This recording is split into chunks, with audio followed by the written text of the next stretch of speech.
संसद में मोदी सरकार और विपक्ष में मचा संग्राम। मोदी विरोधी कांग्रेस के साथ आई 26 पार्टियां, तो वहीं अब धुर विरोधी ओवैसी ने भी खोल दिया मोर्चा। इस बार विपक्ष का नहीं, मोदी का दिया साथ। देश की राजनीति में किसी नेता को प्रधानमंत्री नरेंद्र मोदी का अगर सबसे बड़ा विरोधी माना जाता है तो वो है एआईएमआईएम अध्यक्ष और हैदराबाद से सांसद असदुद्दीन ओवैसी, जो हर मोर्चे पर मोदी सरकार का विरोध करते हैं और ऐसा कोई भी मौका नहीं छोड़ते जहां मोदी को कोसने की बात आती है। ऐसे धुर विरोधी नेता जब मुश्किल में फंसी मोदी सरकार का साथ दें तो थोड़ी हैरानी तो होगी ही, और देश की राजनीति में आजकल ऐसा ही हो रहा है। एक तरफ जहां मणिपुर मामले पर विपक्ष गोलबंदी बनाकर संसद में मोदी सरकार को घेरने में जुटा है, तो वहीं दूसरी तरफ मुश्किल में फंसी मोदी सरकार का इस बार ओवैसी जैसे धुर विरोधी नेता ने साथ दिया है। प्रधानमंत्री सदन में आओ, सदन में आओ, सदन में आओ।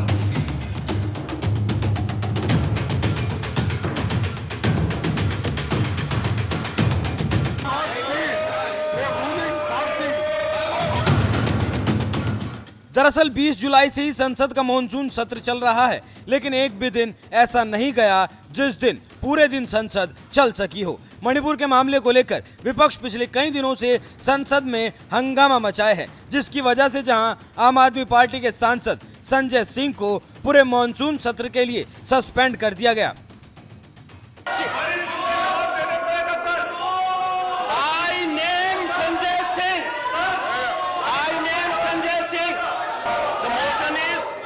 Sanjay Singh be suspended for the entire duration of this session for having repeatedly violated directive of the chair. तो वहीं दूसरी तरफ 26 दलों के गठबंधन में शामिल कांग्रेस नया हथकंडा अपनाते हुए मोदी सरकार के खिलाफ अविश्वास प्रस्ताव ले आई, जिसे लोकसभा के अध्यक्ष ओम बिरला ने स्वीकार भी कर लिया। और अब बस तारीख का ऐलान होना बाकी है जिस दिन विपक्ष को अविश्वास प्रस्ताव लाना है। यानी मोदी सरकार विपक्ष के इस हथकंडे को भी स्वीकार कर चुकी है, लेकिन इसके बावजूद विपक्ष संसद नहीं चलने दे रहा, जिस पर अब पीएम मोदी के धुर विरोधी सांसद असदुद्दीन ओवैसी का भी गुस्सा भड़क गया और इस बार मोदी सरकार की नहीं, विपक्ष की तगड़ी क्लास लगा दी। एनडीटीवी को दिए इंटरव्यू में सांसद असदुद्दीन ओवैसी ने मोदी सरकार के खिलाफ अविश्वास प्रस्ताव लाने वाले विपक्ष को लताड़ते हुए कहा, यह उचित बात है, जब अविश्वास प्रस्ताव स्वीकार कर लिया गया है तो सदन चलने देना चाहिए। ये दुर्भाग्यपूर्ण है कि हमने संसद के मॉनसून सत्र के इतने दिन गंवा दिए। हमें सरकार से तीखे सवाल पूछने, उनकी विफलताओं को उजागर करने की जरूरत है। ये दुर्भाग्यपूर्ण है कि हम प्रश्नकाल को ऐसे ही जाने दे रहे हैं। दरअसल मोदी सरकार मणिपुर पर चर्चा के लिए पहले दिन से ही तैयार है और उसने गृह मंत्री अमित शाह को चर्चा करने की जिम्मेदारी भी दी हुई है। अमित शाह कुछ ही दिनों पहले मणिपुर का दौरा भी करके लौटे हैं और मणिपुर पर सर्वदलीय बैठक भी कर चुके हैं। इसलिए सरकार अमित शाह को आगे करके मणिपुर पर चर्चा कराना चाहती है, लेकिन विपक्ष इस बात पर अड़ा है कि पीएम मोदी को संसद में आकर मणिपुर पर बयान देना चाहिए और अपनी इसी बात को मनवाने के लिए पिछले कई दिनों से विपक्ष संसद में हंगामा कर रहा है, जिससे संसद नहीं चल पा रही। ऐसे में सांसद असदुद्दीन ओवैसी ने कहा है, लोकसभा अध्यक्ष के ऑफिस में 2 दिन पहले हुई सर्वदलीय बैठक में हमने कहा था कि प्रधानमंत्री के बिना ही संसद में मणिपुर पर चर्चा होनी चाहिए, क्योंकि मणिपुर के लोगों को भारत की संसद से मजबूत संदेश दिए जाने की जरूरत है। वैसे तो ओवैसी की पार्टी भी मोदी सरकार के खिलाफ लाए गए अविश्वास प्रस्ताव का समर्थन करती है, लेकिन ओवैसी का कहना है कि विपक्ष के इस कदम से अब सिर्फ मणिपुर की चर्चा नहीं होगी, हर मुद्दे उठाए जाएंगे। यानी अगर विपक्ष मणिपुर का मुद्दा उठाकर मोदी सरकार को घेरने की कोशिश करेगा तो मोदी सरकार की तरफ से भी छत्तीसगढ़, राजस्थान, बिहार और बंगाल में हुई घटनाओं का मुद्दा उठाकर विपक्ष को घेरने की कोशिश की जाएगी, क्योंकि इन राज्यों में विपक्षी एकता वाले ही सत्ता में हैं। यही वजह भी है कि बीएसपी ने विपक्ष की ओर से लाए गए अविश्वास प्रस्ताव से किनारा कर लिया। जन से आपने शुरू करा, जो राष्ट्र की पत्नी कहता था महामहिम माननीय राष्ट्रपति जी को, और ये कांग्रेस में लीडरशिप की कमी है और अविश्वास प्रस्ताव जब लाया जाता जब सामने जो पक्ष या सरकार में जो प्रधानमंत्री थोड़ा वीक होता है, जिससे डिस्कशन में चीजें हिल जाए। ये नंबर कितने हैं सामने है, अविश्वास में कुछ होना नहीं है, गिरना ही गिरना। एक मौका दे देंगे, सारे अपनी बात कह देंगे और बाद में माननीय प्रधानमंत्री आएंगे और वो एक एक पॉइंट का जवाब देकर धाराशाही करके और विपक्ष को कमजोर कर देंगे। ये नंबरों के आधार पर सोचना भी नहीं चाहिए था, मेरे हिसाब से गलत है।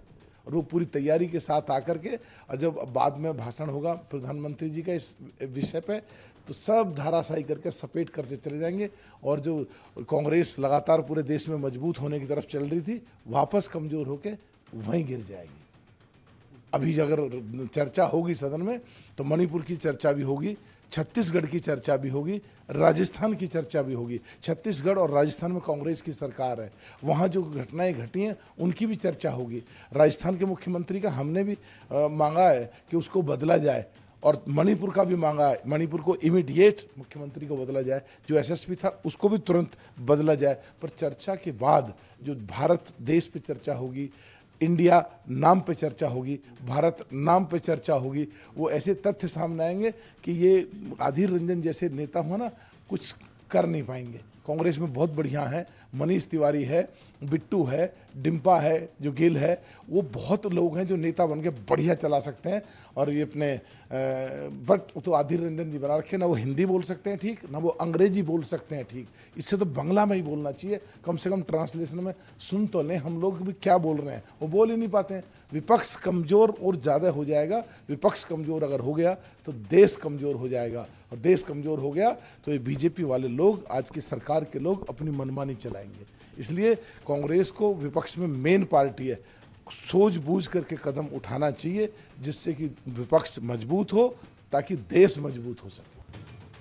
विपक्षी पार्टियों में बीएसपी के साथ साथ आंध्र प्रदेश के सीएम वाईएसआर रेड्डी की पार्टी भी मोदी सरकार के खिलाफ लाए गए अविश्वास प्रस्ताव पर विपक्ष का साथ नहीं देगी। यानी इस मामले में कांग्रेस का साथ विपक्षी एकता वाले 26 दल के साथ साथ ओवैसी की पार्टी भी देगी। लेकिन ओवैसी ने इसी के साथ ही विपक्ष को नसीहत भी दे डाली कि जब आप मोदी सरकार के खिलाफ अविश्वास प्रस्ताव लेकर आए हैं तो कम से कम अब तो संसद चलने दीजिए। ये बयान देकर कहीं ना कहीं ओवैसी ने मोदी सरकार का ही साथ दिया है, क्योंकि मोदी सरकार भी चाहती है कि संसद चले, लेकिन विपक्ष अभी भी संसद नहीं चलने दे रहा। बहरहाल इस मुश्किल वक्त में जिस तरह से ओवैसी ने मोदी सरकार का साथ दिया है, इस पर आपका क्या कहना है? अपनी राय हमें कमेंट कर जरूर बताएं।